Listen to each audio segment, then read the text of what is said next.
Screen Directors Playhouse, bringing you each week an outstanding original screenplay, chosen and directed by one of the country's foremost motion picture directors. Tonight, Screen Directors Playhouse proudly presents Miss Ida Lupino, renowned for her direction of The Hitchhiker and The Bigamist. Começando mais um Estante Cinemac, hoje falaremos sobre uma diretora, a primeira aqui que aparece no Estante Cinemac, Ida Lupino. Alguns falam Ida Lupino, né? Mas aqui a gente pode falar tanto Ida quanto Ida, afinal de contas estamos no Brasil, escolhemos bem como queremos falar o nome dela. Brincadeiras à parte, Ida Lupino então é uma dessas diretoras que talvez não tenha tantos filmes no cinema no currículo, mas que filmes que ela tem, né? É importante a gente já de cara destacar isso. Comigo estará Matheus Meller novamente. Salve, salve. Salve, salve. Um prazer sempre voltar aqui. Sempre um prazer mesmo. Matheus aceitou o desafio aí de entrar nessa jornada de 9 filmes? Ou 8 filmes e meio, né? 8 filmes e um quarto. Com a Ida Lupino. E, Matheus, o que tu já tinha ouvido falar da Ida Lupino? Evidente que sim, né? Cinéfilo como tu é, mas o que tu sabia da Ida Lupino? Eu sabia que ela chegou a dirigir, mas o meu conhecimento dela era mais como atriz e mais como de televisão. Ela fez 2 episódios de Columbo, e é uma série que eu gosto muito. Ela não foi a assassina em nenhum dos episódios, mas ela sempre faz papéis importantes nos episódios. Já deu spoiler, então. Não, mas é que o Columbo começa com assassinato, coisa, então ninguém vai ter spoiler. Mas ela fez... E de que ano é o Columbo? É da década de 70. 70, pois 74, por aí. Isso não é spoiler mais também, se fosse, né? E é interessante que uma ela faz com o Johnny Cash. O Johnny Cash é o assassino. Vocês vão olhar, a primeira coisa que aparece é o assassinato. É o assassinato e o Johnny Cash ali. O Johnny Cash, ela faz, ele é um cantor e ela é tipo a agente dele, a esposa e a agente dele. Massa, cara, massa. Eu também, eu sabia muito pouco sobre a Ida Lupino, assim, e tinha assistido a 2 filmes dela, principalmente o Bígamo, né? Que é um filme que está nesse livro que eu sempre mostro, né? Quando aparece aqui, né? Que é 1001 Filmes para Ver Antes de Morrer. Tá tanto na edição brasileira quanto na edição norte-americana, né? Então o filme dela está aqui nessa lista, né? Podemos questionar se é o filme que merece estar lá. Depois, quando a gente for falar do Bígamo, a gente comenta sobre isso, né? Mas ela, como já destacou, é mais conhecida como atriz, realmente, né? E também foi diretora, escritora, produtora, né? Britânico-americano, né? Isso porque ela nasceu em 4 de fevereiro de 1918 e faleceu em 3 de agosto de 1995, aos 77 anos.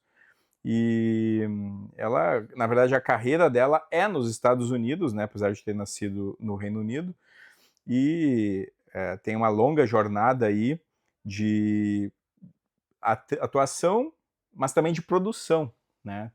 Ela aí ficou à frente da Filmmakers, né? Juntamente The Filmmakers, né? Então é interessante a gente observar que é alguém assim que tinha o cinema na veia mesmo e a televisão, o audiovisual, né, como um todo, né? E, Matheus, tu já tinha assistido algum filme dela? Não, nunca tinha assistido, nem como atriz. Eu nunca tinha visto nada, nem que ela atuou. Nem como atriz. Nem como atriz, só o Columbo, da TV, tá. Mas como atriz também eu não tinha visto. Até quando foi feito o convite, eu fui dar uma olhada, eu falei, não, realmente não assisti nada dela, nem como atriz.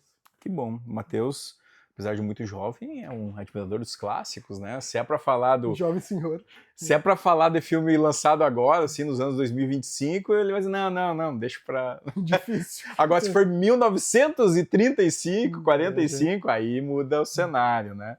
Então, para nós é muito bom, né, ter jovens, assim, que estão interessados no cinema clássico, né? Porque, afinal de contas, né, é o grande cinema, né? É um grande cinema. E é legal de gostar de filme, de ser cinéfilo, que tem espaço para todo mundo. Tem quem gosta só de filme de corrida, quem gosta de filme de robô gigante, tem espaço para todo mundo no grande universo. Animação, que é o cinema. anime, documentário. Anime, tudo. Isso é fantástico mesmo. E aqui no Estante a gente então vai abrir essa porta, né? Primeira cineasta aí. E serão 9 filmes que deu uma roubadinha aí, porque ela dirigiu 8 longas, e sendo que alguns ela nem tá acreditada, né? Mas a gente acreditou ela para colocar aqui. E então, na moral mesmo, ela teria dirigido 6 filmes, né? Mais 2 em que ela não é acreditada, eu acho que é isso. Né? E aí ela aparece assim no IMDb, no Letterboxd, como crédito dado, mas não na película em si. E também um curta-metragem, né, que a gente vai falar mais sobre ele quando for fazer o comentário. Né? Então serão 9 filmes, e tendo 9 filmes a gente consegue fazer uma estante com 3 na primeira prateleira, 3 na segunda prateleira e 3 na terceira, né? E aí fica bonitinho, uma estante sólida, né? Para que a gente possa apreciar aí esse grande cinema da Ida Lupino. E já aviso que vai ser difícil a primeira e a segunda prateleira né? constituir essa primeira e segunda prateleira. A gente vai aqui, a gente nunca discutiu, a gente vai discutir hoje, né? Não, acho que não. Nós somos muito diplomáticos. Ai, cara, olha. Vamos começar então, Matheus. Primeiro filme, 1949, Not Wanted, Mãe Solteira. Né? Então o filme é dirigido pelo Elmer Clifton, é o crédito central, né? E a Ida Lupino, ela tem o crédito posterior, né? Colocar depois o crédito a ela também, mas na película não aparece, né? Então esse que seria o primeiro em que o crédito não está diretamente a ela, né? Bom, eu fiz um resuminho ampliado, né? Peguei alguns dados do IMDb, de outros sites e, né, a própria vez que eu olhei, né, pude fazer, então, dar uma melhorada assim, em alguns dos resumos. Sally Kelton é uma jovem ingênua que se apaixona por um pianista de vida boêmia. Após engravidar e ser abandonada, ela enfrenta sozinha o preconceito social e a pressão moral dirigida às mães solteiras no final da década de 1940. Hoje nem seria mãe solo o termo correto, né? Mas enfim, na época ainda, né, se colocava essa terminologia. Desesperada, Sally passa a vagar por diferentes cidades tentando esconder a gravidez e fugir da vergonha pública. O nascimento da criança, entretanto, intensifica seus conflitos emocionais e psicológicos, levando-a a tomar decisões impulsivas e dolorosas. E é um filme que começa quase pelo final, né? Também tem isso, né? Quando tá rolando os créditos lá, é uma mãe subindo, né, uma rua. Parece muito São Francisco ali, até nem sei. Aquelas subidas. Aquelas subidas, né, e tal, mas acho que não era. E, né, quando ela vai chegando assim, ela encontra um bebê e pega um bebê no carrinho. Quem é que deixa um bebê, né? Mas enfim, né, o bebê Outros ali tempos. pega o bebê e sai, e aí vem a mãe, e aí, bom, aí vem todo esse longo flashback contando a história da Sally Kelton. No elenco tem a Sally Forrest, Keith Brassel, Leo Pan e Dorothy Adams, e a produção é da The Filmmakers já aqui, tá? O que tu... né, esse filme ele tá nesse box da Versátil, box que eles lançaram há um tempo atrás, da arte de Ida Lupino, e tá aqui o mini pôster também, vocês já viram ele aqui, né? Mas gosto muito quando vem esses mini posters também.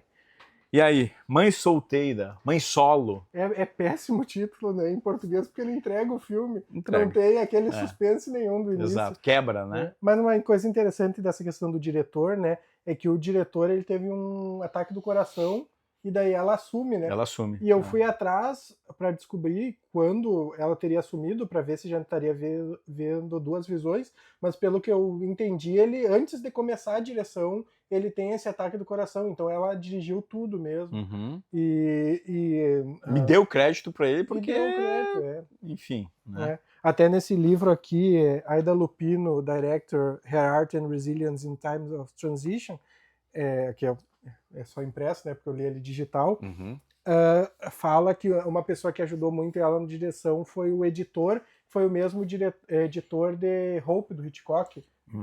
Tinha anotado aqui o montador, mas acho que não então, e ele ajudou ela a dirigir. Mas eu gostei bastante do filme, foi uma surpresa... de cara, né? Até porque eu dei o filme. Tu assistiu em ordem cronológica? Assisti, eu gosto de assistir em ordem cronológica.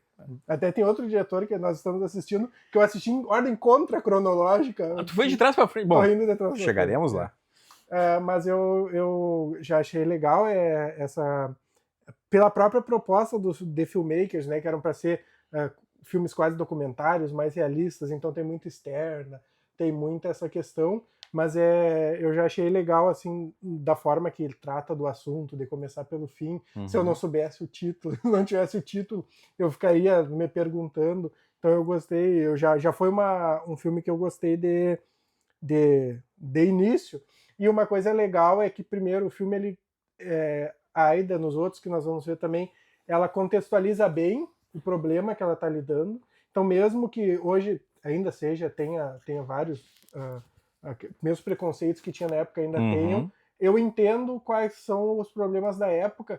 E uma coisa que eu achei muito legal assim no filme é que, já falando mais do fim, vai ser um spoiler, mas quando a mãe solteira, titular mãe solteira, ela resolve que ela não vai ficar com a criança, ela não é por um motivo pessoal, é por causa da sociedade mesmo, do que a sociedade. Ela fala, eu sei como vão tratar ele, eu sei do que vão chamar ele, né? Porque é filho ilegítimo que chamavam, outras ofensas. Então eu acho que ela contextualiza muito bem esse que é um problema que parecia ser pessoal para ela.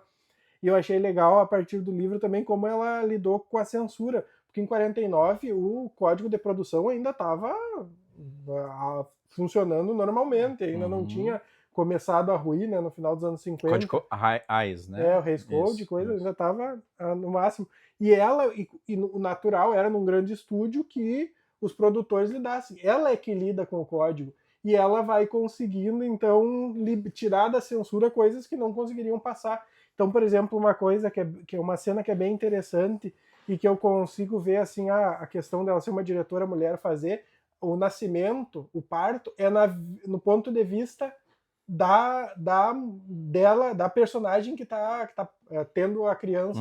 E é um dos pontos que o Código Reis queria, não vai passar, e ela, não, mas a gente vai passar de uma forma bem artística, a gente vai mostrar do ponto de vista dela fazendo o parto. Eu achei bem legal aquela parte, que é uma coisa que eu não lembro de ter visto até então em filmes, assim. O parto geralmente é de longe, é os médicos, tu vê o médico, tu vê tudo escondido, e ali tu tá vendo da personagem. E é quase um filme de horror, né? Sim. Cenas de nascimento de criança e muitas vezes, bom, no cinema então isso aí né, só lembrar do Pieces of a Woman, um filme mais recente aí, né, que mostra uma cena de nascimento, assim, nossa, é pavoroso, né?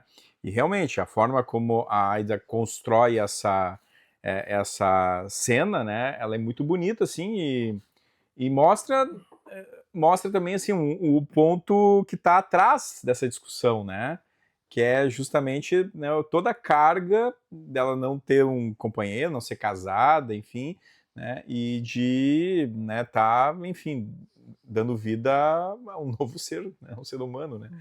E acho que realmente assim, é um filme surpreendente assim, em vários pontos, né? Eu acho que tu destacou muito bem algumas cenas, né? E eu acho que o papel dos homens nesse filme, né? Ele aparece, não digo como vilão assim, né? Mas ele já aparece assim como, né? Como assim, ó, é uma sociedade extremamente patriarcal e é uma sociedade que gosta de ser assim, né? E aí o filme ele coloca, de certa forma, também esses papéis dos homens ali, né, meio que ditando algumas regras e constituindo a sociedade, porque esse é o primeiro filme que culpa a sociedade e outros vão vir depois que também vão culpar a sociedade. Sim, era uma sociedade que estava vindo da Segunda Guerra. Segunda Guerra, as mulheres experienciaram bastante liberdade, até no mercado de trabalho, e era uma sociedade que estava dizendo, não, agora vocês têm que voltar para o lar. Os homens já voltaram da guerra, então o papel de vocês é dentro de casa como mães, como cuidadoras. E ela experienciou isso. Ela, apesar de ter mais, ela ser uma atriz, ela ter dinheiro e coisa, ela experienciou isso. Então ela está mostrando, olha aqui a hipocrisia que a gente está vendo agora, a gente está sendo mandada de novo aos papéis de gênero que a gente tinha e que a gente, de certa forma, houve uma abertura. Eu acho que isso tudo é perceptível no filme, que a gente vai ver nos outros filmes, mas é uma baita estreia, assim, para uma diretora. Baita estreia. Sua história, o problema nacional, né? E realmente, né, tem muito disso, né? É, é uma história original do Paul Jericho e do Malvin Holt, e o roteiro é do Paul Jericho e da Ida Lupino também, né? Ou seja, ela está muito envolvida, né, no filme. Ela não está, digamos, à frente, né? Ela não aparece. Pelo menos, eu não sei, acho que ela não fez nenhum cameo, né? Não, né? Mas né, dá para já ver depois, ainda mais observando a obra dela completa, assim, né? Como que, né, tem muito de Ida Lupino nesse filme, né? E eu acho que uma coisa que a gente tem que comentar, que às vezes tu vê nas críticas, principalmente o pessoal mais jovem, bota, mas é muito do seu tempo e coisa. A gente tem que lembrar que pelo código que praticamente controlava a produção, uma mãe solteira não podia nem aparecer, e se aparecesse ela tinha que ser punida ou mostrado ser uma das vilãs do filme. E aqui não é, ela é a heroína do filme, ela então é um filme que quebra muitas barreiras assim na época, então a gente tem que a gente sempre conversa quando a gente vem aqui, a gente tem que sempre olhar um filme pela época que ele foi lançado. Entender a época de lançamento, claro. Então, entendendo a época, tu vê que é realmente um filme assim que ela teve que lutar para conseguir fazer e lançar tudo.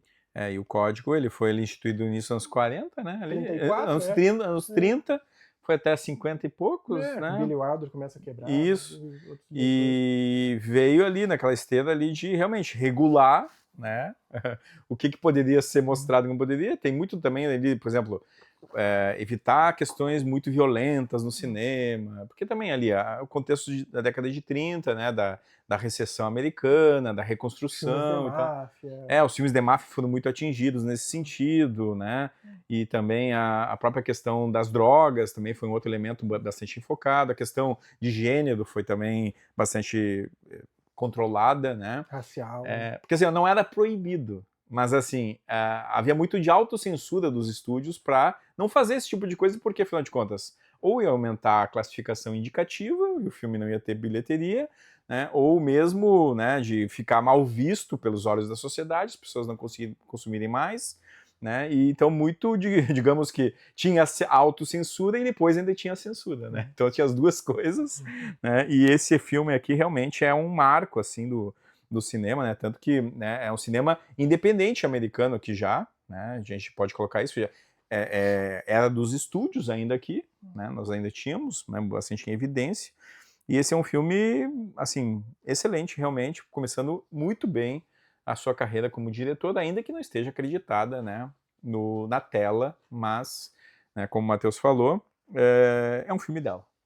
E sendo um filme dela, a gente vai colocar em qual prateleira? Esse é um filme que eu gostaria muito de colocar na primeira, mas eu acho que é a segunda prateleira. Pelo que vai vir, eu acho que ele é a segunda. Mas ele é um filme que eu gostaria muito de colocar na primeira, mas certo. Temos que ser coerentes. Eu colocaria, se tivesse escrito Ida Lupino lá no crédito, eu botaria na primeira. Mas como não tá, vou deixar na segunda, tá? Mas tá ótimo, né? Enfim, é um filmaço realmente, né? Mas concordo contigo, né? Pra mim vai na segunda. E abrimos, assim, a estante Ida Lupino, Mãe Solteira. O título no Brasil realmente não ajuda. E nenhum eu acho que vai ajudar. Não. Nenhum, né? Porque o próximo... É o Bígamo, mas é o nome em inglês também. Né? O único que fizeram uma tradução justa, né? Que foi a tradução literal. Próximo filme, 1950, Never Fear. Quem ama, não teme. O que as pessoas não fazem para vender um filme no Brasil, né? Esse filme também tá nesse box, né? Tá aqui. Na verdade, eu botei 1950, mas alguns colocam 1949 também, né? Mas enfim, né? Tá aqui nesse box, né? E tá aqui o card, né, do filme. Carol Williams é uma jovem bailarina cheia de sonhos que vê sua vida mudar drasticamente após ser diagnosticada com poliomielite. A doença interrompe sua carreira artística e abala o seu relacionamento amoroso, mergulhando-a em insegurança, vergonha e medo do futuro. Durante o tratamento em um centro de reabilitação, Carol conhece outras pessoas que enfrentam limitações semelhantes e passa a compreender a importância da persistência e da reconstrução emocional. Sally Forrest, Keith Brassel, de novo, né? Hugh Bryan e Evan Miller. Esse já, primeiro crédito aí, diretamente, né, na tela, de Ida Lupino. E, cara, pô, tema de saúde, cara, tema de saúde. Fiquei pensando, eu trabalho no CCS também, né? Eu fico pensando assim, ó, como é que os médicos, enfermeiros e tal, olhariam um filme de 1949, 50, né? Com essa perspectiva aqui que a Ida Lupino coloca, né? E não sei, né? Não sei. Mas é um filme potente também, assim, no tema, né? O que tu achou desse? Esse filme já é um filme que eu gostei também, mas eu achei mais fraco, talvez porque seja um problema que as vacinas, né, afastaram de nós, digamos assim. Então, mas hoje muita gente não quer se vacinar ainda, tá? Então talvez volte. Talvez esse filme daqui 2, 3 anos seja relevante se continuar assim. Mas então se vacinem para que não fazer uma nova da Lupino, tem que fazer o Never Fear 2. Mas eu achei, e por isso talvez me afastou mais do filme, mas ainda assim é interessante também, pesquisando, eu descobri que a Ida Lupino teve pólio em 34, então talvez tenha sido algo que aproximou ela do filme, mas ele traz novamente o que deixa o primeiro muito forte, a questão dos cenários serem realistas, e foi realmente filmado num instituto, com pessoas que estavam no instituto, e trabalhando de novo com a questão da culpa, do medo, da vergonha, que provavelmente eram assuntos que na época eram comuns na época de uma pessoa que tinha pólio, que pegava pólio. Eu acho que ela é bem sucedida trabalhando no filme, mas eu acho que isso que mais me afastou do filme, por ele ser um assunto que não até hoje é debatido, eu acho que eu não consegui ter a mesma conexão que o primeiro. Mas é aquilo, né? Pra época, também é um tema que... Quem é que falava de poliomielite em 1950, né?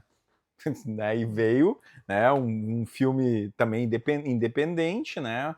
Uma diretora, primeiro filme acreditado e tal, e coloca isso em evidência. Eu achei, assim, isso um ato de coragem, né, também dela, né, porque afinal de contas, além de ser um ato de coragem, é um serviço que ela está fazendo, né, e infelizmente hoje, realmente, as pessoas ainda têm muita resistência em se vacinar, né, não contra a polio, né, porque a polio realmente foi erradicada e tal, no Brasil, né, pelo menos, mas as doenças vão e voltam, né? Você não duvido que a polio seja uma dessas que estão deixando de Exato, né? O próprio sarampo, né? Esses tempos começou a ter um outro surto de sarampo, né?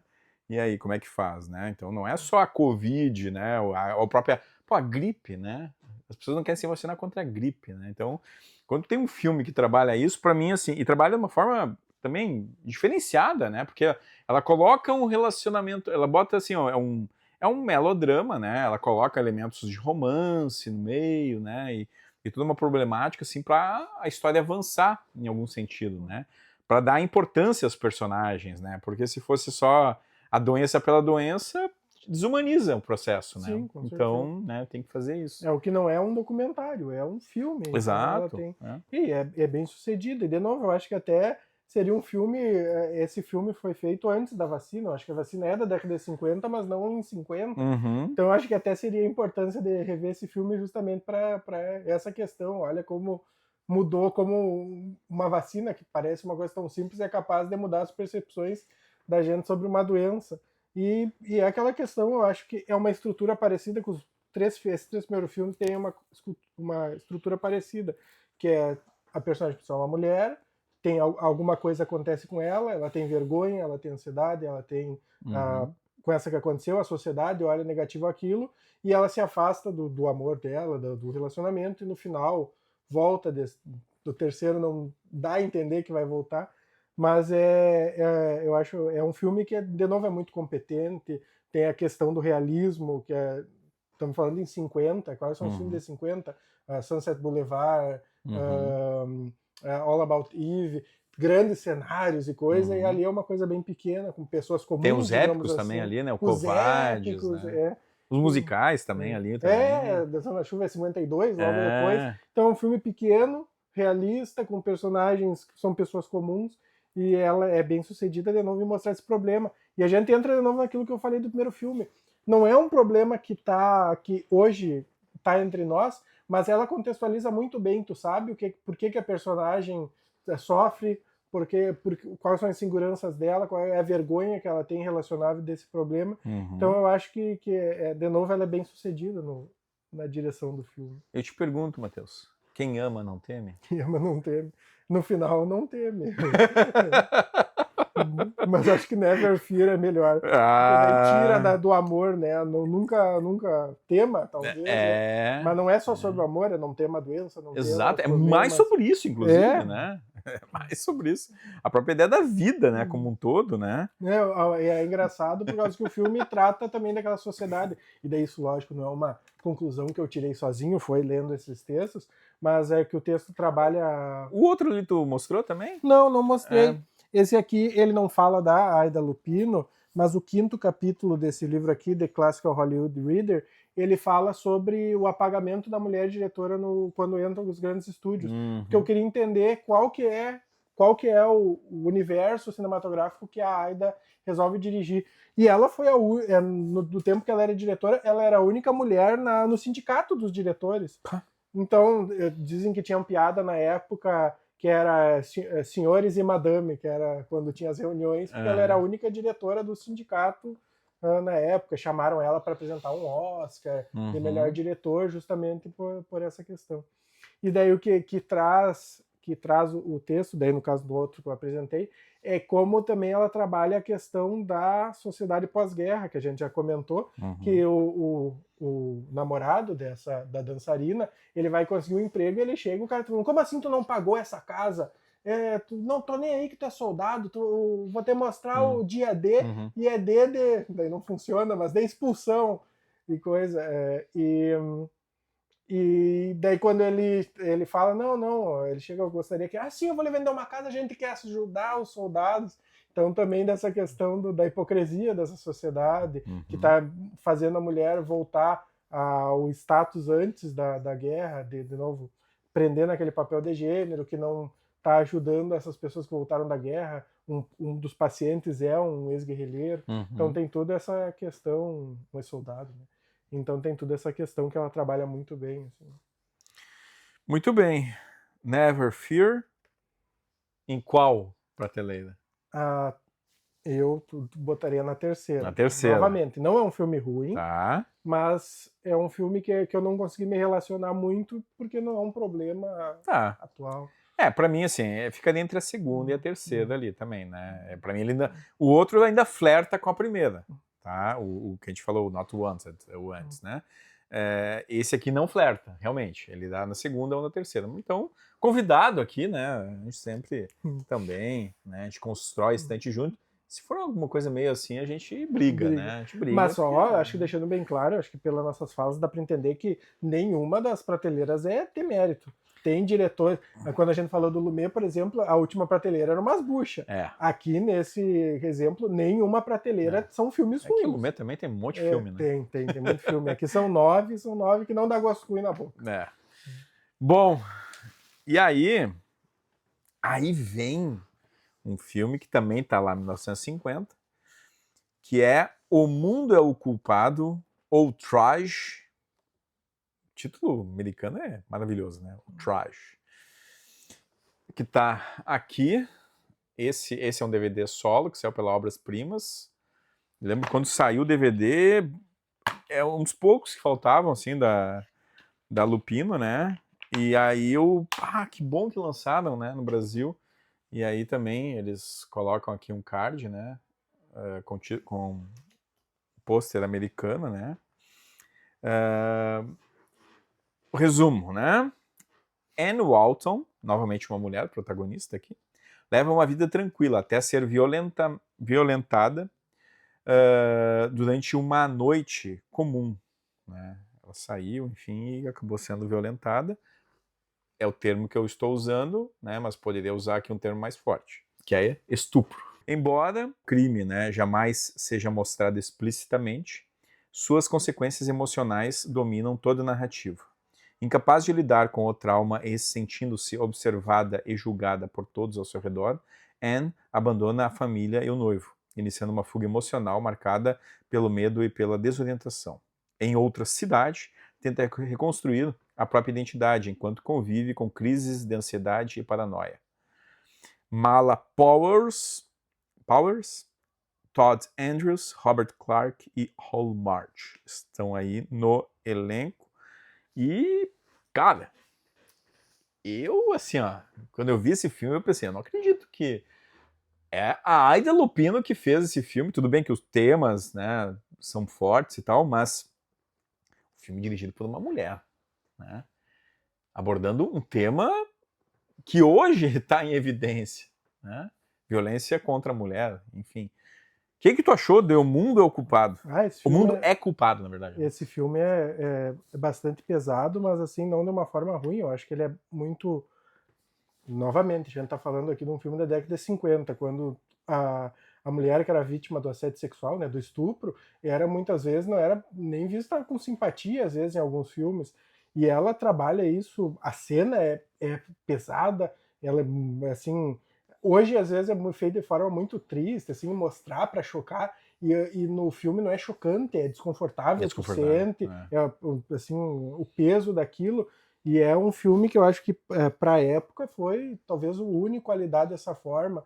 Tem também o Johnny Belinda, né, que é um filme dessa época também, que aborda essa questão temática também, e foi indicado ao Oscar, inclusive, né, até por isso que a gente eu conhecia o Johnny Belinda, mas, enfim, Johnny Belinda, né, é outra pegada, assim, já é um estúdio grande e tal.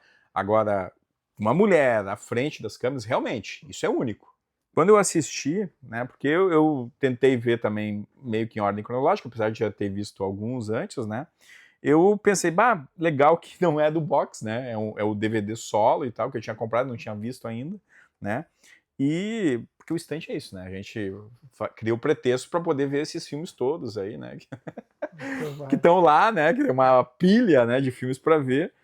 E aí, quando eu assisti, eu pensei, esse filme, olha que preciosidade, assim, ó.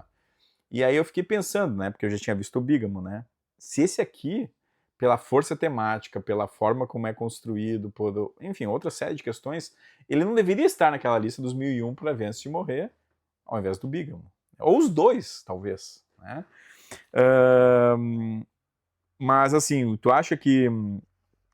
Porque esse aqui também, né, ele corria o risco de ter a censura ali, o código, ainda que estivesse, né, naquela fase mais final, né, é um tema que, enfim, é um tema proibido, como diriam, né? Não, e ele lida, por exemplo, lógico, com os termos da época, mas ela, tudo indica, está sofrendo de transtorno de estresse pós-traumático. Ele mostra uma questão que é atual ainda, é por isso muitas vítimas de assédio sexual não vão até a polícia, a vergonha que elas se sentem culpadas, e ela lida com tudo isso, mostrando que não, que é uma vítima, que não tem nada a ver. Ela lida com a insensibilidade, por exemplo, das forças policiais ao lidar com essas coisas. Ele chega direto, tá nem, não, vou te mostrar, tu tem que ver e coisa, e ela tá numa situação das pessoas acharem que é um negócio que passa com o tempo e não precisa de tratamento. Que mais? Eu fiz até algumas anotações. Mas ele é um filme que ele lida, lógico, novamente, a gente sempre tem que trazer, porque às vezes eu vejo os comentários, mas isso é década de 50, sim, ele é década de 50, ele não lida tanto com a parte do agressor e coisa, mais com essa questão do pós, assim, mas é um filme que ele está lidando na década de 50 com um tabu, que é tabu hoje ainda, e que alguns filmes ainda não lidam de uma forma tão... frontal, né? Frontal, como esse lida. E como lidar com essa estresse, o transtorno mesmo do estresse traumático, com o trauma, que é uma coisa que precisa de tratamento psicológico. Por exemplo, tem uma parte assim que novamente spoiler, no final do filme tem um cara que está chegando nela e coisa, e daí ela se defende, bate nele, e daí no filme lida como se não, ela fez errado, mas ela fez por conta que ela nunca teve tratamento. Mas hoje nós saberíamos que ela fez certo, ele realmente estava assediando ela, e a resposta dela foi justificada. Como o filme mostra, inclusive, né? No filme... Aquela sequência que eles vão um negócio no campo, assim, que é uma reunião entre, sei lá, colegas de trabalho, uma festinha, né? E aí um dos caras começa a se engraçar lá, chega lá, vai chegando, e ela dizendo não, não, não, e o cara meio que forçando a barra, né? Só que o filme ainda passa pano, né? Ele diz, não, tu exagerou, ele não é uma pessoa que faria isso. Não, porque aí que tá, eu acho que o filme não passa o pano, eu acho que a sociedade, ainda hoje, defende esse ponto de vista. Que ela deve ter feito algo para que ele fizesse aquilo. Não, acho que se a gente vê por esse lado do filme mostrando que a sociedade aceitava esse papel do homem, é justo, porque realmente, ainda mais na década de 50, e hoje ainda se aceita, mas que é uma quando a gente vê, né, mas como ela estava vestida e coisa, quando acontece uma coisa horrorosa como essa. Então eu acho que é um filme que ele deve ser visto ainda, mesmo sabendo que ele foi feito há 76 anos atrás, e ele é bem direto, bem frontal no que ele mostra, assim.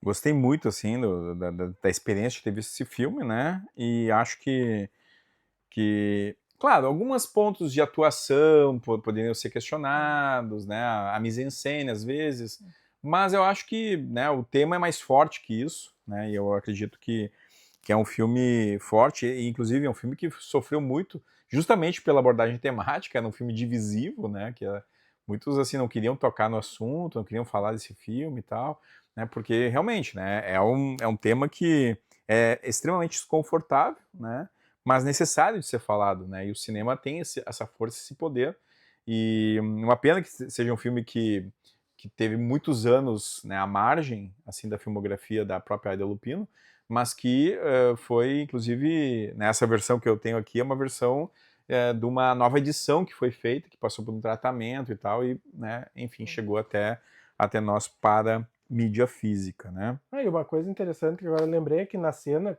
onde o abuso acontece, teriam várias pessoas que tiveram a oportunidade de impedir, e as pessoas, é um barulho e coisa, então tem até essa questão que é uma questão realmente atual, que às vezes as pessoas veem uma pessoa sendo agredida, seja a violência que for, e não vou me meter e coisa, e acaba permitindo que aquilo aconteça. Então eu acho que em várias coisas se mantém muito atual esse filme, infelizmente, em vários aspectos ele se mantém muito atual. Vamos colocar em qual prateleira? Essa é a primeira prateleira. Para mim é a primeira prateleira também, né? Então nem vamos discutir, vamos passar para o próximo. Né? Assista Outrage, aí de 1950. O mundo é o culpado. O mundo é culpado, né? Enfim. Seguindo, 1951, né? Até deixa eu ver se as datas conferem. É isso. Hard, Fast and Beautiful. Laços de Sangue. Parece nome de novela da Globo, né? Mas tá bom. Florence Farley é uma jovem talentosa no tênis, incentivada obsessivamente pela mãe, Millie, que vê na filha a chance de conquistar prestígio e riqueza, além de dar sua escapada do casamento, né? À medida que Florence alcança sucesso nos treinos, sua vida passa a ser controlada pelos interesses da mãe e dos empresários oportunistas. A pressão constante ameaça destruir sua felicidade pessoal e seu relacionamento amoroso, que é constituído mais no início do filme e vai, ao longo da trama, aparecendo, né? Claire Trevor, Sally Forrest, Carleton Young e Kenneth Patterson. Aqui está o DVD, que saiu numa edição especial da Versátil, chamado Mulheres na Direção. Tem, além do filme da Aida Lupino, também Agnes Varda, Lynne Ramsay e Donna Date. Tá aqui, edição. E aqui está o card, né? Bem ruinzinho o card, mas enfim, né? Tá aí. Cara, filmes de tênis, tu joga tênis? Não? Gosta de algum? Professor Ferti. Pois é, teu orientador, né? Orientador. Muito bem. Eu acho Craque, né? Craque no tênis. Campeão. Campeão, né? Tem que chamar o professor Ferti. Eu gosto do Strangers on a Train. Do Hit, né? Do Hitchcock, acho que é de 50, não é? Eu acho que é 49, nesses 2 anos. Nessa época aí. Tu chegou a ver o Challengers mais recente? Não, né? Não. Que é o Rivais, que também é sobre tênis, né? Tá, não é com a Emma Stone? Zendaya. Não, então não vi mesmo. Mas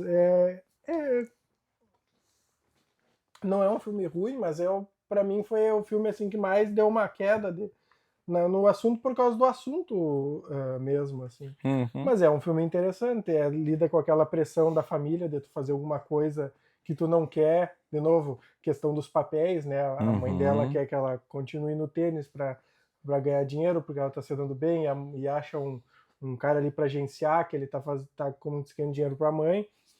Eu fiquei imaginando, talvez, nenhuma das obras que eu li fala nisso, mas a Aida Lupino, o pai dela era um cara do teatro, e ela tinha essa pressão familiar de ser uma pessoa e ir aos palcos. Então ela vai aos 7 anos, ela faz a peça, ela faz alguns filmes lá na Inglaterra, antes de vir em 33 dos Estados Unidos. Eu pensei se talvez ela não tivesse traduzindo umas pressões que ela sofreu, que ela sempre dizia que ela não gostava de atuar, tanto que ela para de atuar, né?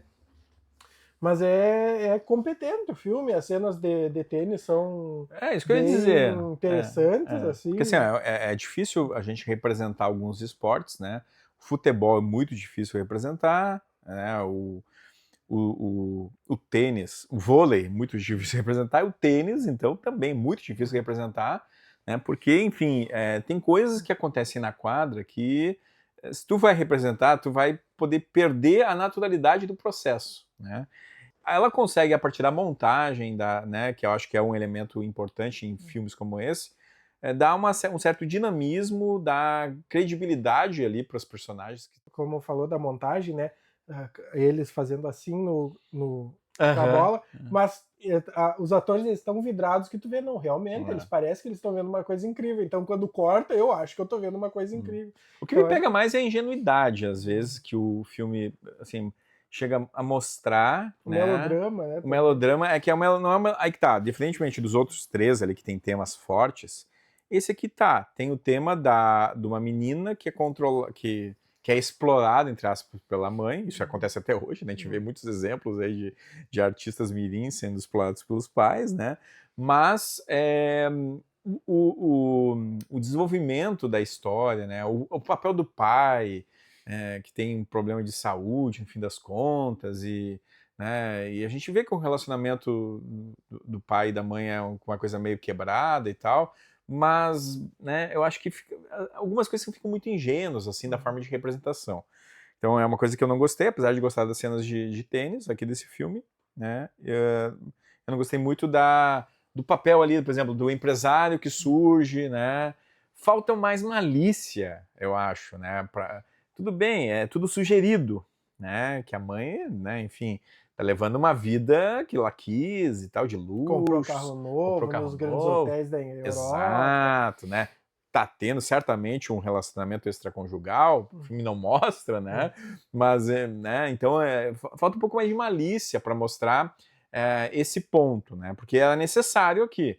Eu acho que não é só deixar subentendido, né? Tudo bem, a gente tá falando do núcleo familiar, né? E poderia ser um problema também, mas, né, em alguns casos eu acho que um pouco mais de malícia não faria mal pro filme, né? E aqui... o ápice da malícia é quando o pai tá morrendo, né? E a mãe fala, não, só vai jogar esse joguinho, daí tu volta pra lá. sim. Mas igual, podia ser pior, podia ser mais na cara. Assim. Então, realmente, eu concordo contigo. Talvez seja dos filmes dela né, ainda que seja bom de ver, um filme curto, né? Os filmes dela são curtos, no YouTube, né? É curto. As cenas de tênis são muito boas, né? O filme é preto e branco. Eu gostei da cena inicial lá, que ela tá treinando tênis, porque ela, né? Ela treinava na parede de casa. Isso me lembrou da época que eu jogava sozinho também, né? Que, né, jogar na parede de casa, assim, né? E tu não tem parceria para jogar, enfim. Né, então tu treina ali. Então me lembrou um pouco isso, né? Mas né, eu acho que poderia ser, né, melhor desenvolvido algumas questões, né? E aí? Esse, infelizmente, Dona Aida é 3, né? É na 3, né? Vamos deixar junto com Never Fear, né? Então, Hard, Fast and Beautiful. Na terceira, o box é bem legal também, né? Para quem coleciona, vale a pena procurar o Laços de Sangue, que está dentro desse box da Versátil. Bom, avançando. Cinzas que Queimam. 1951, on Dangerous Ground. Aí, filme que é dirigido inicialmente, né, pelo Nicholas Ray, que, né, é um grande cineasta, né, faroeste, cinema noir, né, dramas. O Nicholas Ray é um daqueles grandes, né, baluarte do cinema norte-americano, né? Mas a Ida Lupino também consta como co-diretora, porque Nicholas Ray, além de tudo, também tinha, né, problemas aí com bebida, com outras coisas, né? E aí eu acho que ele passou mal uma época e ela acabou assumindo algumas sequências adicionais que foram dirigidas por ela. Jim Wilson é um policial endurecido pela violência cotidiana das grandes cidades. Impulsivo e brutal, ele começa a perder o controle emocional durante as investigações criminais. Como punição, é enviado a uma pequena cidade rural a fim de ajudar na busca pelo assassino de uma jovem garota. Nesse ambiente isolado e coberto pela neve, Jim conhece Mary Malden, uma mulher cega que vive afastada do mundo e tenta proteger o irmão perturbado. O contato com Mary desempenha nele sentimentos de compaixão e humanidade que estavam há muito esquecidos. E é um filme noir, então ele está dentro desse box que a Versátil lançou, uma coleção que já está na edição, sei lá, edição 30 quase, né? Sem contar os spin-off da edição. O último que eu enxergo é 28. E tem os spin-off lá, né? Então é uma grande coleção, talvez uma das primeiras que a Versátil fez do filme noir, né? O volume 7. Então tá aqui, né, o DVD. Eu não tinha visto ainda, apesar de gostar muito do Nicholas Ray, né? Talvez se eu fosse assistiria pelo Nicholas Ray, né? Até, mas não tinha visto, então foi bom ter visto também para constatar, né, que o Nicholas Ray faz bons filmes, mas a Ida Lupino talvez ajude aí, né? E a primeira aqui dos filmes que a gente está falando é o primeiro que ela aparece como atriz também. E aí? Eu achei bem interessante o filme, também me chamou bastante atenção. A primeira parte me lembrou até Os Deuses Erram. Lembra que a gente viu do Lumet? Sim. Que é aquela questão do policial que ele absorve tudo que ele vê, ele não consegue externalizar, então ele vai se tornando uma pessoa endurecida, uma pessoa violenta. E daí eu não sei se aquela parte mais que ela dirige, porque o filme quebra, né? Ele muda de direção quando ele chega nessa cidadezinha. E outra coisa que me chamou a atenção, esse é distribuído pela RKO? RKO. Que eu lembrei que eu acho que é um dos primeiros assim que tem um RKO, exato. Distribuidora. E outra coisa que me chamou a atenção também é a trilha sonora do Bernard Herrmann. Não te impressionou? Também a trilha sonora é boa. Porque eu fiquei ouvindo, até eu não fui atrás para ver, né? Mas, assim, me lembrou muito, muito a trilha do Intriga Internacional, eu acho que foi. Que é o filme do Hitchcock. E aí eu já não lembrava se a trilha do Bernard Herrmann ou não, mas enfim, posso estar falando uma coisa aqui. Mas assim, ó, o Bernard Herrmann contribuiu muito com os filmes do Hitchcock e tem algumas passagens da trilha que me remeteram aos filmes do Hitchcock. E esse filme é de 51, né? 51, né? Então... Não, e uma coisa que me chamou a atenção também é que é o primeiro filme que tem uns atores de mais tamanho, digamos assim, que tem o Ed Begley, que eu não sei se já tinha ganhado um Oscar ou ainda iria ganhar o Oscar, e o Ward Bond, que fez John Ford, fez o Onde Começa o Inferno, fez um monte de filme. Fez um monte de coisa, então já é uma desses rostos conhecidos, porque eu lembro que eu acho que é no Manifesto, eu não sei se é no Manifesto da The Filmmakers, que eles falam que eles vão usar atores desconhecidos para aumentar o realismo. Então agora, a partir daí, começam a ter mais rostos conhecidos. Eu acho que é o próximo já, que é... Não, ainda não é o próximo. Mas vai ter um logo em seguida, que vai ter muitos rostos conhecidos. Mas então começam a ter rostos conhecidos. E eu achei um filme bem legal, assim, a questão da... Eu achei... podia ser mais melodramático, mas a forma como esse policial ele é quebrado, assim, ele começa... A cascadura dele é quebrada, eu achei bem interessante, bem feito. É legal dele ter primeiro contato com essa mulher e depois ver que é uma criança e quebrar essa casca. E a fotografia também, né? Quando tá na cidade... bem no ar. Bem no ar, aquele clima pesado. nublado, a névoa, Na né? casa é meio gótico. A chuva. Exato. Aquela hora que ele tá no restaurante lá com o chefe dele, lá que o chefe dá uma reprimenda nele lá, ó, tu tem que parar, mudar os teus jeitos, senão tu sabe, né? E ele continua, né? E aí depois vai pro campo, é aquela coisa enorme, assim, aquele espaço. Iluminado. Olha, é muito legal, né? O Robert Ryan também, atuação destacada, né? Ele é muito bom no filme. Muito bom, né? Eu acho que o filme funciona bem. É outro filme, assim, que provavelmente tá no YouTube, não pesquisei, mas que é uma pedida boa, assim, de olhar, um filme rápido e um filme bem... Sabia que esse aqui é o primeiro roteiro feito por AI? Porque... Só se for o nome dele. Roteiro de AI Bezerides. Quando eu vi, eu pensei, não, vou fazer essa brincadeira aqui, porque, né, tá se discutindo muito a questão da inteligência artificial, né? Lá. AI Bezerides. Lista com 3 nomes, você é um mau policial, você é ruim, você é maldoso. Oh, que coisa tenebrosa, né? Mas, cara, filmaço, claro, não é o melhor filme noir, né? Vamos colocar aí, né? Porque a gente vai falar do gênero daí. É um filme tá dentro de um gênero, tá? Talvez nem puramente no ar ele seja, porque... Exato, porque tem elementos, né, que saem, né?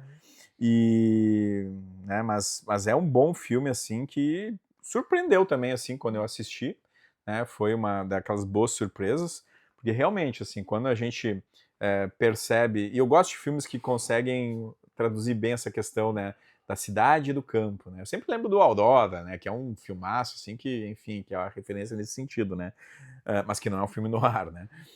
Esse aqui também, ele faz essa pegada, assim, dos dois espaços e como isso também afeta as pessoas, né? Porque eu acho que, realmente, né, se não determina quem são as pessoas, né, o espaço, né, de certa forma, influencia, né, no modo de viver, em várias outras questões, né? Então, acaba afetando de certa forma, né? E em vários aspectos ele continua ainda um pouco o cinema social da Aida Lupino, né? Ele fala sobre a questão de violência policial, ele fala também a questão de por que alguns policiais se tornam violentos, apesar de ser bem de leve, mas ela é cega, ela ficou cega, e ela teria algum tratamento que poderia talvez reverter, mas eles não têm dinheiro para pagar por esse tratamento. Tem a questão de saúde do irmão, né? Não tem um tratamento, não tem um local que ele poderia receber um tratamento adequado. Então ainda tem vários dessas salpicadas assim desse cinema social, assim, que é bem Aida Lupino. Bem Aida Lupino, selo Aida Lupino, ainda que qualidade. A direção esteja na mão do Nicholas Ray, pelo menos, né, nos créditos que foram no filme aparecem lá, né?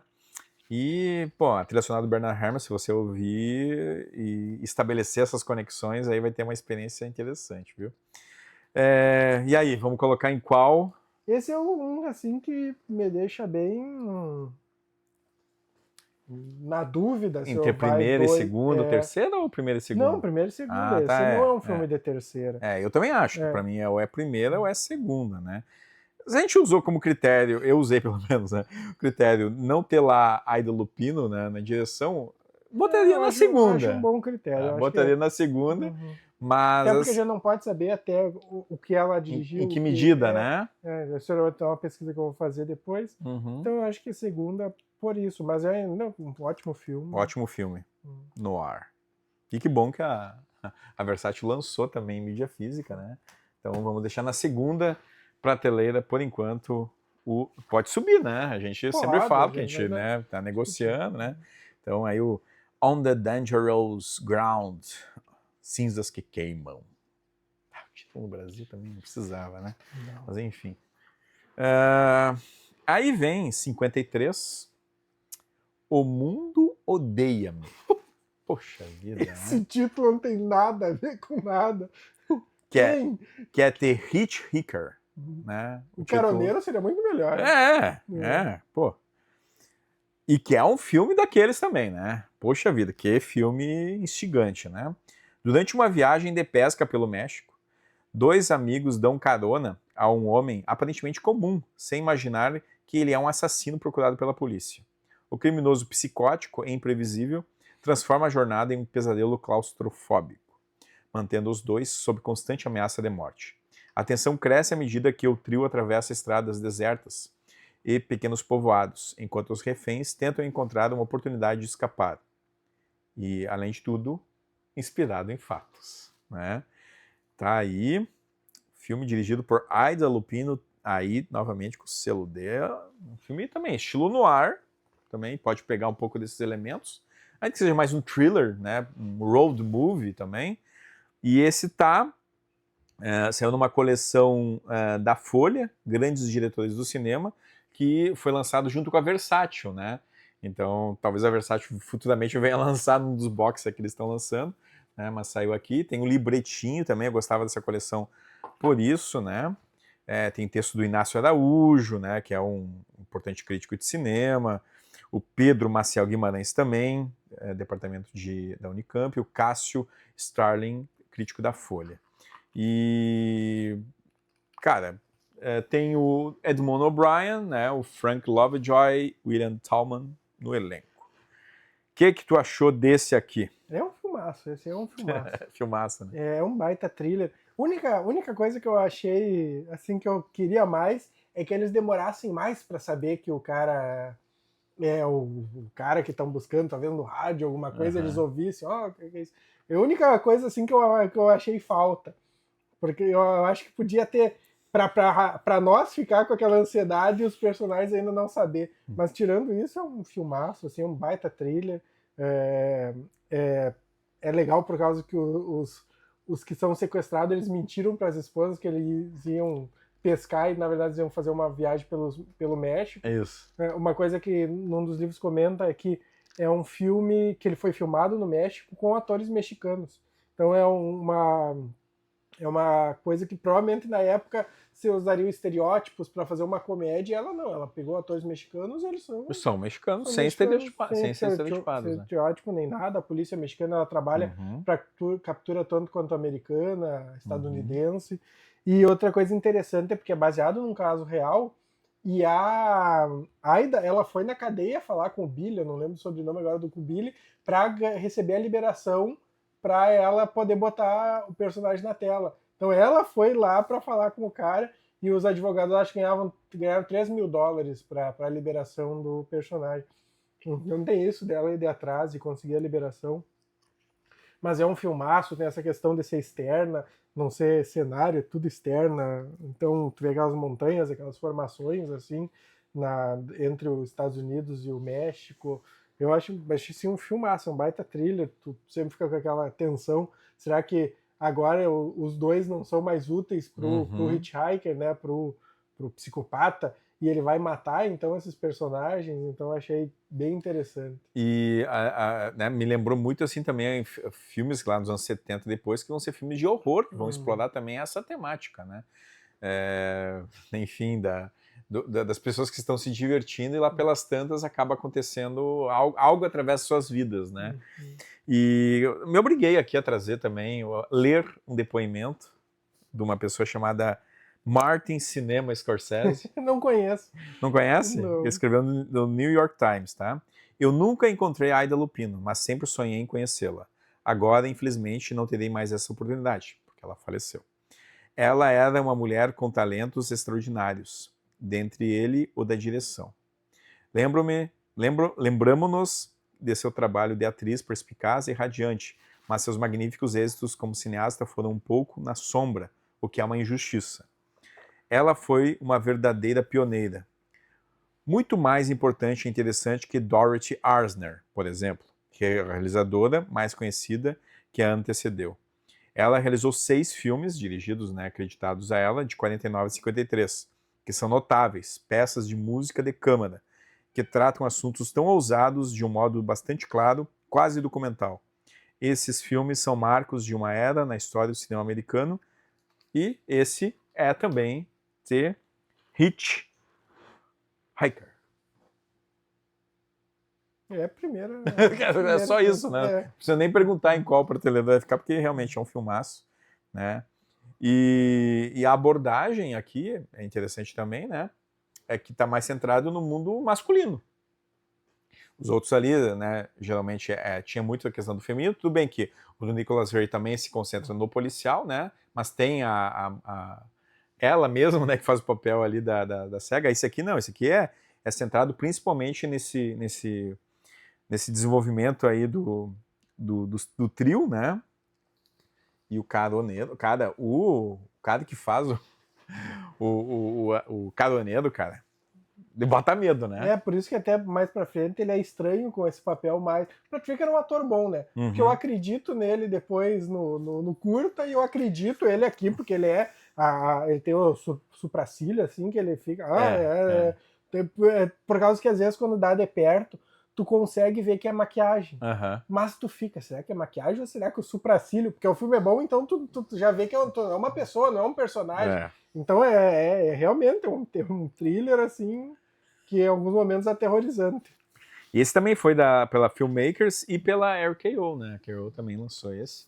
Então, primeira prateleira para The Hitchhiker, né? Não vou falar o mundo odeia-me, porque não faz sentido nenhum. Por favor, né? O que tem a ver, né? Bom, 53 também foi o ano de The Bigamist, O Bígamo, que está naquela lista que eu mostrei antes ali dos 1001 para ver antes de morrer, e, né, tem a seguinte premissa, né?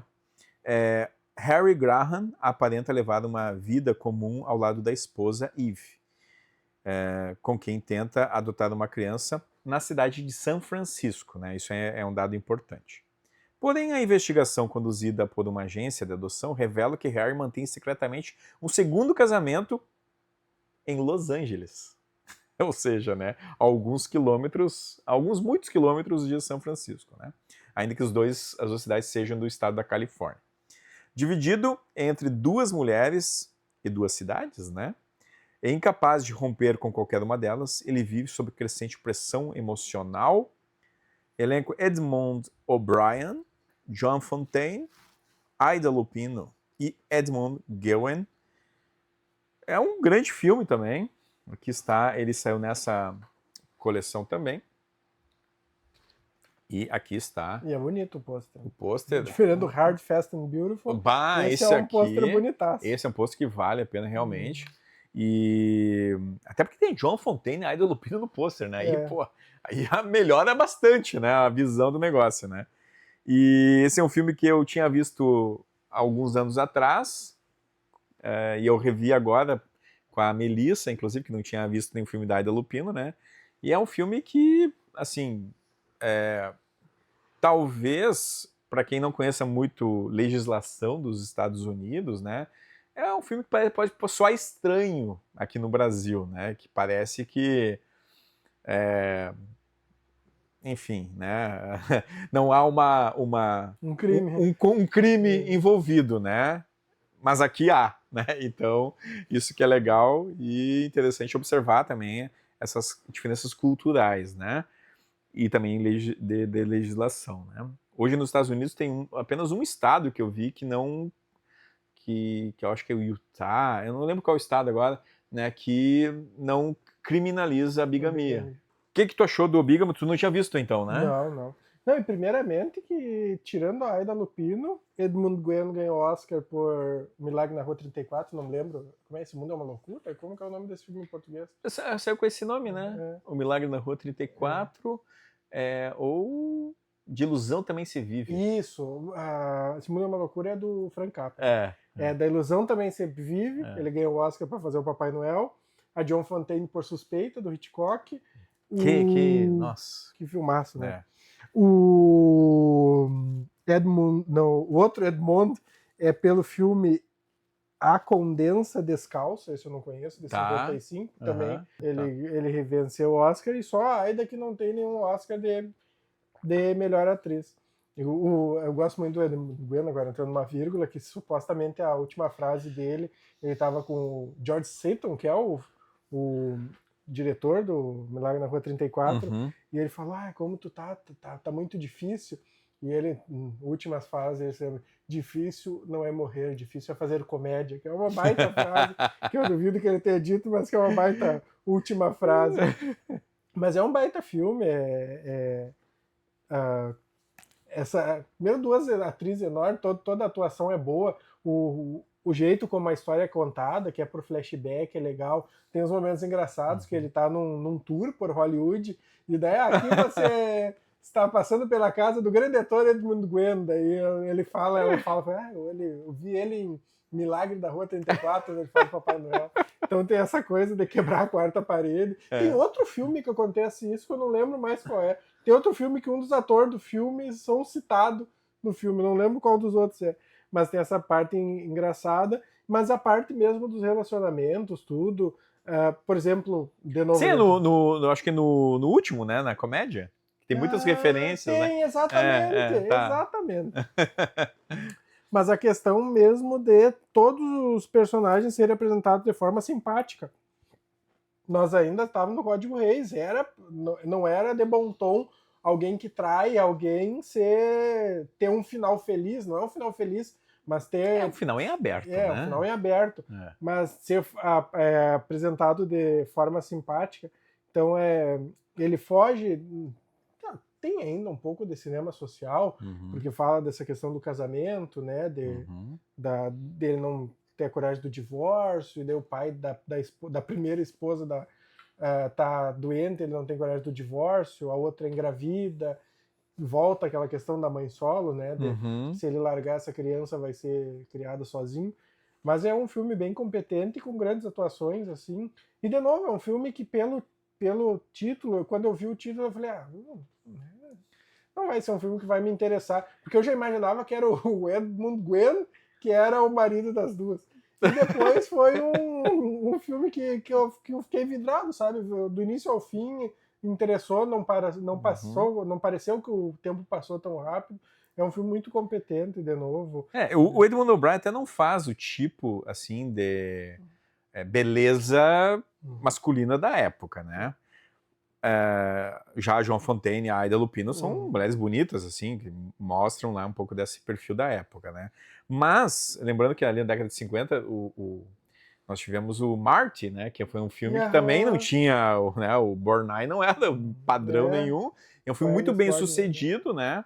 E eu acho que a escolha dele também, né, pegou um pouco essa esteira, assim, não vamos colocar aqui, sei lá, um Marlon Brando da vida, né? Vamos colocar, né, alguém mais assim, que pudesse dar uma certa credibilidade, né, assim, do sofrimento que a pessoa vai passar, né, do pouco da própria ideia, assim, de estabelecer os dois problemas das duas casas, né, da casa de São Francisco e da casa de Los Angeles, e, né, o Edmund Gwenn que faz né, é um investigador, né? Eles estão tentando adotar uma criança, e o Edmund Gwenn é responsável por fazer a avaliação para ver se aquela família tem condições de receber uma criança. E ele acha uma coisa estranha, vai fuçando até que ele descobre. E o filme é o Edmond contando para Edmund que tem duas esposas. E o final do filme ele é no tribunal, né? E aí ele termina de forma aberta, assim, né? E aí o legal é que tu sai refletindo sobre, né? No meu caso, né? Até conversei com a Melissa ali na época que a gente viu, né? Agora há pouco tempo, né? Que é algo assim que talvez no Brasil isso realmente, né? Seja, enfim, é um absurdo ter duas famílias, óbvio, né? Que sim, né, numa sociedade estabelecida como tal, né? E nos Estados Unidos é mais que um absurdo, é um crime, né? Então, isso também, assim, nos coloca, assim, num ponto de perceber, né, como que, mesmo em sociedades capitalistas, né, há leis que estabelecem normas de convivência de forma distinta, né?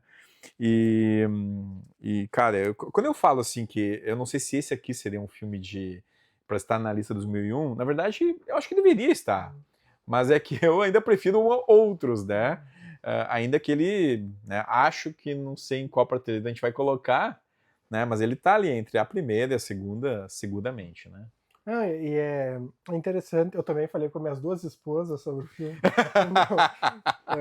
Mas é interessante que acho que o advogado da defesa fala uma coisa muito interessante. Se ele tivesse traído a esposa, a gente teria passado o pano, a gente falaria, garanhão, sei lá o quê. Mas como ele casou e deu o nome dele para a segunda mulher, a gente tá querendo prender ele. Eu achei muito interessante. Isso é incrível, né? Assim, porque a história realmente, né, é algo que te coloca, tá, mas peraí, ele estabeleceu os dois relacionamentos, assim, são consolidados? São, né? Então é isso que realmente, né, chama muita atenção. E, e aí o Edmund Gwenn ali dá umas reprimendas nele, né? Ele fala, não sei se eu tenho pena ou raiva. Exato. Né? Não, e o final é realmente um final aberto, como muitos desses filmes têm um final aberto, assim, que deixam a interpretação, assim, fluir. Mas o final, porque pelo que dá para entender, as duas mulheres ainda têm um carinho por ele. Exato. Nenhuma olha ele com raiva. A Ida Lupino, que é a primeira que sai da sala, olha com ele assim, com simpatia. E a John Fontaine, que é a esposa, também olha com ele com simpatia. Como que eu tô faz tempo tentando lembrar, vamos ver se vai lembrar. O nome da irmã da John Fontaine. Fez Robin Hood. A Olivia de Havilland. Olivia de Havilland. Né? Uma foi até 90 e poucos e a outra até 100 e poucos. Isso. Longevas. Longevas. E não sei se se davam bem também, né? Não se davam. Uma tinha raiva. Então, que eu acho que a Olivia a John Fontaine ganhou um Oscar antes da Olivia de Havilland e elas tinham um ódio profundo. Diz que, né? Então, não sei. Como diz uma amiga minha, nunca almoçou na minha casa. Infelizmente. Matheus, vamos colocar em qual? Difícil. Olha, o próximo filme que a gente vai falar, filme mesmo, eu gostei bastante. Mas eu acho que esse talvez seja um filme mais de primeira tá. Estante. Não, vamos deixar lá na primeira prateleira, né? Por enquanto. Mas aqui, se a emoção bater agora nos próximos, né? A gente. Se eu for dando um pequeno spoiler, se o meu lado católico gritar, clamar, a gente muda. Bom, então, primeira prateleira para O Bígamo, da Ida Lupino. E é daqueles filmes assim que realmente tem que assistir, né? Os três que a gente está colocando aqui na primeira, e né, se você não quer ver todos os filmes, né? Veja esses três, né, que eu acho que dá assim, um bom painel, né, da obra dessa autora. Né? E ele é bem provável que seja fácil encontrar gratuitamente na internet. No YouTube, por né? Por ser distribuído pelo esse The Filmmakers, é muito mais fácil ele estar por causa da questão de direitos autorais no YouTube do que outros filmes. Muitas coisas da RKO também estão lá, né? Porque, enfim, não é Warner, não é? Ainda que né, o estúdio da RKO hoje esteja na Paramount, né? Junto lá, né? Algumas obras já entraram. O controle é menor. Bom, 1956, aí vem mais uma roubadinha que a gente deu aqui para fechar em número ímpar da nossa estante, né? Que é Number 5, Checkout, né? Ou número 5. Esqueci do termo quando tu faz o checkout, né? A gente usa o termo em inglês. Quando tu vai no hotel, faz o checkout e vai embora. Tu tá indo embora, Mary, uma jovem surda que administra sozinha um pequeno conjunto de cabanas em uma região isolada, leva uma vida tranquila e silenciosa até a chegada de 2 criminosos foragidos após um assalto. Procurando esconderijo temporário, os homens alugam uma das cabanas sem que Mary compreenda inicialmente o perigo que corre. Aos poucos, a tensão cresce dentro daquele ambiente aparentemente pacífico, especialmente pela presença instável e ameaçadora de um dos fugitivos, que é interpretado pelo Peter Lorre. E aí, né? Já subiu o nível. Subiu o nível, né? Tem a Teresa Wright também, que faz a Mary, né? O Peter Lorre, como já citamos, faz o Willie. William Thalman, novamente aqui, fazendo Barney. E é um curta-metragem de 25 minutos, aproximadamente. Está disponível no YouTube, só com legenda em inglês, mas né, em alguns momentos tu pode tentar colocar lá para traduzir automático e tal, né? É possível. Não sei se tem exatamente a tradução automática, mas né, eu sei que tem essa funcionalidade do YouTube, né? E ele é produzido para uma série televisiva chamada Screen Directors Playhouse, né, que é um teleteatro, né? Não é ao vivo, como era comum na época, mas é teleteatro. E, é raro também, né, a direção aqui de uma dessas peças por uma mulher, né, como o Matheus já destacou algumas vezes aqui, né, realmente as mulheres eram colocadas para fazer outras funções que não da direção, mas a Aida, né, conseguiu chegar lá e ainda hoje ganhar notoriedade, né? E o que tu achou desse curta, cara? Que é interessante É também. bem legal. A Aida, ela foi ela depois, vou usar um termo que é bem coloquial, mas ela se criou mesmo como diretora de televisão. Isso. Ela dirigiu toda a série até a década de 80, 70, grande, ela dirigiu algum episódio. E esse foi, né, então, um teleteatro dirigido por ela. E é muito divertido, é um bom thriller, é 25 minutos. E as atuações, os atores ajudam muito, né? Teresa Wright, como Grandes a gente atores, né? falou, Rosa da Esperança, Os Melhores Anos da Nossa Vida, Sem Sombra de Dúvidas, do Hitchcock, de novo. A Sombra de uma Dúvida. A Sombra de uma Dúvida, do Hitchcock. O Peter Lorre, do Relíquia Macabra, o Casablanca, que a gente estava falando hoje. Então as atuações são ótimas. Tu não vê o Peter Lorre, tu ouve a voz dele, só que aquela característica, e ele tem uma coisa que ele já te deixa inquieto, né? E o outro ator, né, que fez Hitchhiker, o vilão, ele é completamente, tu é simpatético ele, tu é simpático com ele, ele muda completamente. E é um roteiro de 25 minutos para televisão, então o final é meio abrupto, porque é um roteiro de 25 minutos para televisão. Mas é quase um episódio hoje não é nem de série de TV, dos sitcoms, né? Que são de 20 e poucos minutos, né? Então... E conta toda uma história, constrói os personagens. Olha, tem que ter bom roteiro para fazer isso, né? Pega um pouco de novo com aquela coisa social de talvez a surdez dela tenha como reverter, mas ela não tem dinheiro para isso. É um baita, assim, uma coisinha assim para se olhar, não tenho o que ver, eu vou olhar, dá para olhar várias vezes, porque é bem... E a introdução é maravilhosa, olhem, nem que seja a introdução, porque a narração, né, bem coisa da TV da década de 50, a narração, e daí a nossa diretora Aida Lupino, dela se vira com o roteiro na mão, na cadeira de diretora. Dá um sorrisinho, né? Ela dá um sorrisinho, assim, é ótima aquela introdução dela. Eu acho que até podia ser a introdução do episódio, porque é maravilhosa, assim, nossa diretora Aida Lupino. Então, é muito competente, de novo, quando a gente fala competente, a gente não está desfazendo, não, pelo contrário. É realmente um roteiro de 25 minutos e conta uma história tão bem contada, que deixa tenso, é um thriller, então funciona muito bem. Funciona muito bem, realmente, e a própria ambientação ali das cabanas, né? Porque assim, claro, alguns momentos tu pode perceber que aquilo ali é um estúdio, né? Que até foge um pouco daquela fase inicial, né? Dos filmes ali, né? Que eram locações mesmo, né? E tal. Aqui não, aqui a gente percebe, né? Algumas questões, é um produto menor, feito por televisão, tem todos esses pontos, né? Mas tem externa. Tem externa, exato. Mas assim, as atuações são boas, né? Porque realmente a Teresa Wright é uma grande atriz, né? E o Peter Lorre dispensa comentários, né? Então, acho que uma grata surpresa, né? Aliás, ela só foi incluída aqui no nosso estante, porque eu estava procurando lá no Letterboxd, né? Filmes dirigidos pela Aida Lupino, né? E aí constava 9. E aí eu olhei, opa, mas eu só achei 8, né? Nos meus cálculos, né? Pegando o IMDb. Porque se tu vai no IMDb, realmente, os créditos dela são enormes, né, lá para direção, porque ela fez muita coisa para televisão e tal.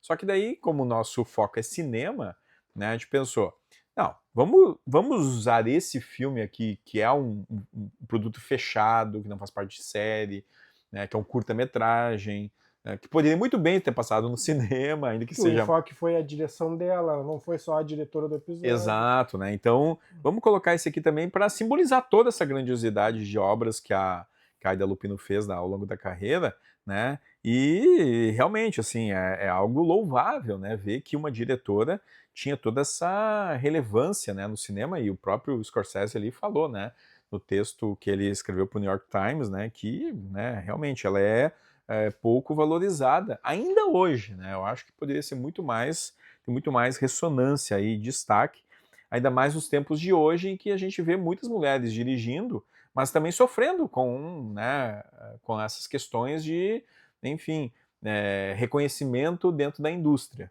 né? Então isso, ainda que o Oscar já tenha tentado colocar algumas diretoras, né, com premiações, né, acho que ainda há um certo receio, né, em colocar outras mulheres, né, com destaque aí na indústria, né?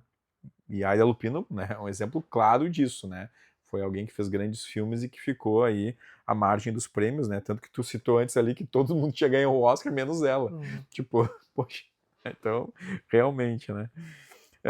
Até não sei se ela não ganhou algum Oscar especial pela carreira, né? Pesquisei, não ganhou nada. Então, coisa impressionante, né? Cara, vamos ter que colocar numa prateleira, né? E aí...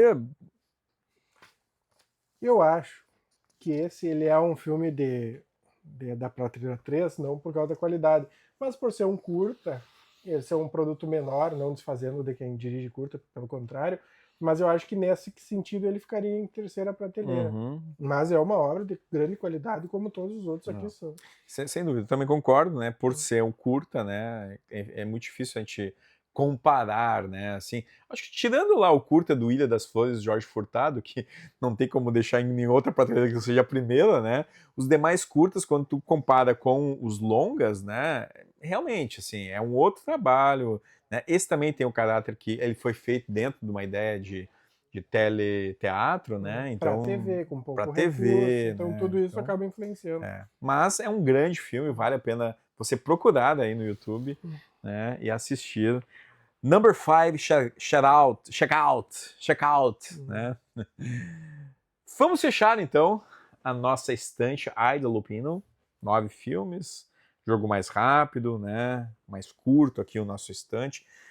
Não são as 5 horas que a gente vai levar aqui para fazer depois a do Billy Wilder, que vai ficar para o segundo semestre, né? Que são muitos filmes.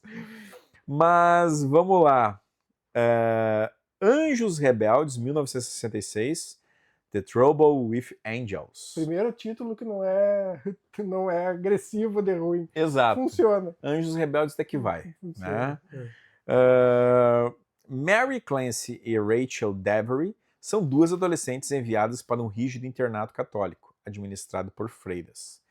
Rebeldes e criativas, elas transformam o cotidiano da escola em uma sucessão de brincadeiras, trotes e situações caóticas, especialmente dirigidas à severa madre superiora interpretada por Rosalind Russell. Né? Aí sobe o nível também.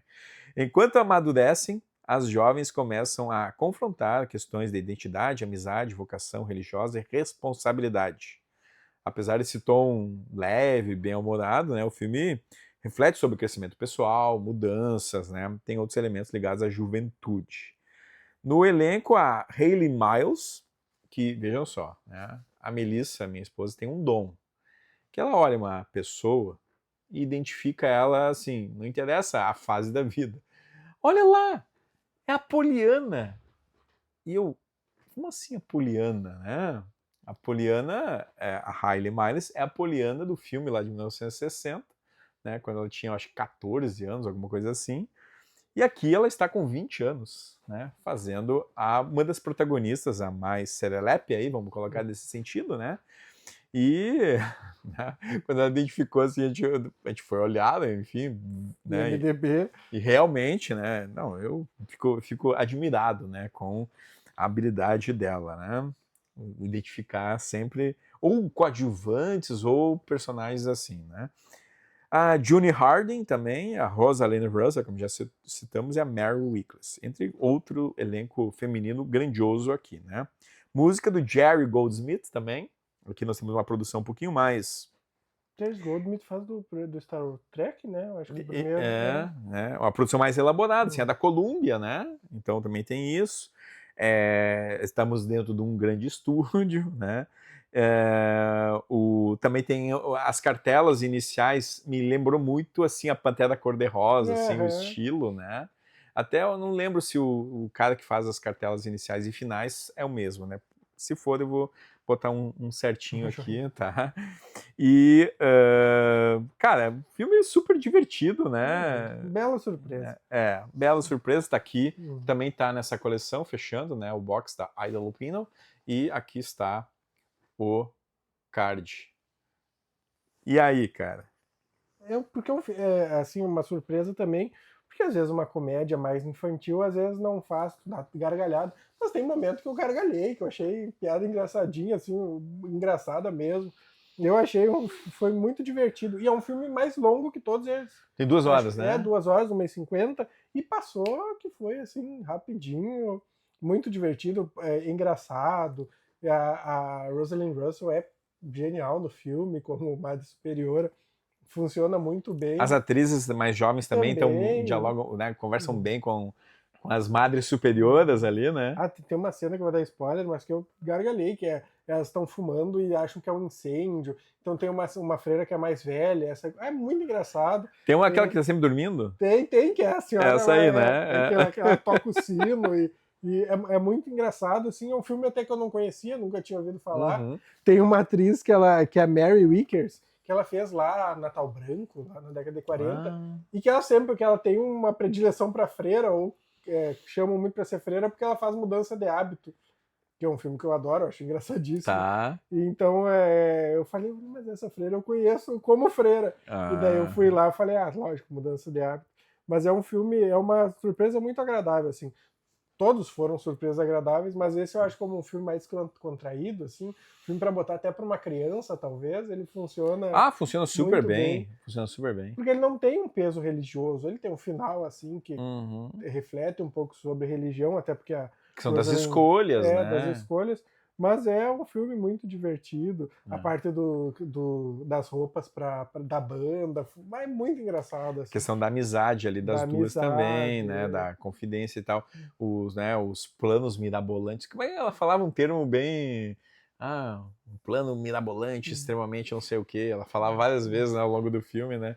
Então, é algo que também dá pra... Aqui em Nova, né? Aquelas meias. Aqui em Nova, você é a Flor de Lis, né? E você é aqui em Nova. E aí tem muitas dessas referências a cinema, né? Ali, né? Dos atores e tal, que são, claro, mais famosos na época e tal, que eram falados, né? Talvez hoje as pessoas assistam e não conheçam Aqui em Nova, né? Não, qual é a piada, né? Não entendem. Então tem que entender o filme também na época que ele foi lançado, ali, nos 60, e toda essa carga, né? Um filme bem leve, bem humorado, né? Que traz essas questões, né? Até um filme ali sobre freiras, né? Tem um que é com o Sidney Poitier, né? Esse é claro. Que é a voz... De 62, eu acho que é. Que é a... Que ele ganhou o Oscar, né? Ele ganhou o Oscar por isso aí, a voz alguma coisa, eu não assim. lembro também. Não lembro. Eu li esses dias o título. Que é um filmaço também. Tem uma cena, lógico que a gente não pode ficar citando cena, mas tem uma cena... Uma voz na escuridão. Uma voz na escuridão. Tá. Tem uma cena que é muito engraçado, que ela tá entrando neve, daí ela me dá alguma coisa pra eu cobrir, e daí ela pega uma revista e tá o Papa na capa. Como tu vai botar a sua santidade na janela? E a outra fala, não, mas essa aqui é o Burt Lancaster, e o Burt Lancaster é meu, não vai botar na janela. Então é muito engraçado, assim, outro filme, todos os filmes aqui valem a pena ser assistido, mas eu acho esse, assim, com a família, com uma criança que tenha na família, ele funciona muito bem. Seria um filme pra, sei lá, quem nunca viu assistir pela primeira vez, a Ida Lupino, ou também foge das características dela, enquanto diretora? Eu acho que é válido. Se a pessoa acha, esses filmes são muito pesados e coisa, não vou olhar. Os dois filmes que eu diria. Para conhecer as características dela como diretora, se tu, eu não quero olhar um filme, olha o curta, olha o Number 5 Checkout, e que depois, se quiser olhar uma coisa mais leve, uma coisa sem tanto a questão social, uma comédia, esse é uma boa pedida. E é o único filme colorido também, dirigido por ela, né? Também muda um pouco aí. Belíssimas cores. Belíssimas cores. Tem essa entrada inicial aí que é divertidinha, tem o raio que cai, não sei o quê, e muda a perspectiva, né? É muito legal, cara, muito legal. Bom ter visto esse filme, bom ter encerrado, inclusive, né? O estante e a filmografia da Ida Lupino com um filme tão gostosinho, assim, de ser visto, né? Até eu fiquei meio chateado que ela nunca mais dirigiu comédia, porque ela se mostrou como uma boa diretora de comédia. Tem uns cortes, assim, que é claramente uma escolha do diretor, que funcionam muito bem como comédia. Então eu achei... porque eu acho que aí também, talvez, né... se a gente for aqui, talvez pegar... Eu não sei se é essa biografia que tu leu, se chega a destacar mais sobre ela, assim, e tal. Mas ali, 66, né, os grandes estúdios começam meio que a atravessar ali uma mudança na forma de fazer filmes e tal, a nova Hollywood ali mais pro fim dos anos 60, né, e anos 70 e tal. Então eu acho que isso talvez tenha pesado um pouco assim para a Aida ficar, né, à margem ainda mais do processo, né? E aí talvez realmente ela tenha só ficado com a televisão mesmo. Porque ela é uma mulher que fez uma nova Hollywood na década de 40, exatamente, né? exatamente. Então é uma pena que ela não explorou esse cinema da nova Hollywood. Muito antes do Robert Redford e de outros aí que investiram, né, no cinema independente, aqui nós já tínhamos a The Filmmakers, por exemplo, né? Então, né, mas aqui ela tá na Colômbia, né? Então, cara, e bom, esse aqui, se não tem toda a carga de estar numa primeira prateleira, né? Também não tem carga para estar na terceira. Então eu acho que é uma boa medida para a segunda, né? Segunda prateleira. Muito bem. Eu falei que nós somos diplomáticos. Eu não briga, né, cara? A gente concorda. A gente nem conversa muito, né? E aí a gente só fala: ô, Matheus, consegue ver aí 8 filmes da Aida Lupino em uma semana? Ele, claro, professor. Mas é mais legal assim, sem discutir, né? Vai ser tudo sair na hora. Essa foi o papel. Hoje a gente conversou aqui, tá, olha aí, né? Cara, bom, vamos só recapitular aqui então como ficou a nossa estante. Na primeira prateleira, lê pra nós aí. Tá. Na primeira prateleira, então, o primeiro que nós escolhemos é Outrage, O Mundo é Culpado. Depois, The Hitchhiker. Como que é o nome em português? Eu até me esqueci. Não vale a pena, nem vou ler o nome em português. O Mundo Odeia-me? O Mundo Odeia-me. E The Bigamist, O Bigamista. O Bigamista. No Brasil. Né? Tá aí, então, a primeira. Qual é o melhor dela? Eu acho que é Outrage, pelo assunto, pela forma que ela trabalha, é Outrage. Depois The Hitchhiker e depois, bem na ordem que nós colocamos, eu acho. É assim, né? Eu acho que é isso aqui, né? Na segunda, aí vem esses filmes que regulam bem, né? O que acabamos de falar, né? The Trouble with Angels, Anjos Rebeldes, né? O anjo aqui, é claro, faz alusão tanto à questão da educação, criança, da formação, do jovem, né? Então remete a várias coisas assim. O final do filme, que é muito bom também, não vamos dar spoiler. Mas também aí 2 filmes que têm a direção da Aida Lupino, mas não com o crédito concedido, né? Assim, ela tá como não creditada, ainda que ela tenha dirigido, né? Que é o Not Wanted, que é o Mãe Solteira, e também o On Dangerous Ground, Cinzas que Queimam, que está nesse box aqui. E na terceira prateleira, tá aí, Matheus. Então, é Number 5 Checkout, que para mim é o melhor desses 3, uma opinião própria. Hard, Fast and Beautiful, eu tinha que ter deixado minhas notas aqui, como que é Hard, Fast and Beautiful. Hard, Fast and Beautiful é Laços de Sangue, né? Por causa da mãe. É a novela, aquela. E Never Fear, que é... Never Fear é... Tem que ter medo. Quem ama não teme. Você até faz algum sentidinho, mas é ruim. É ruim, né? Melhor Never Fear. Tá aqui os 2 posterzinhos. Muito bem, tá aí o nosso estante. Matheus, muito obrigado novamente por ter participado, por ter aí, né?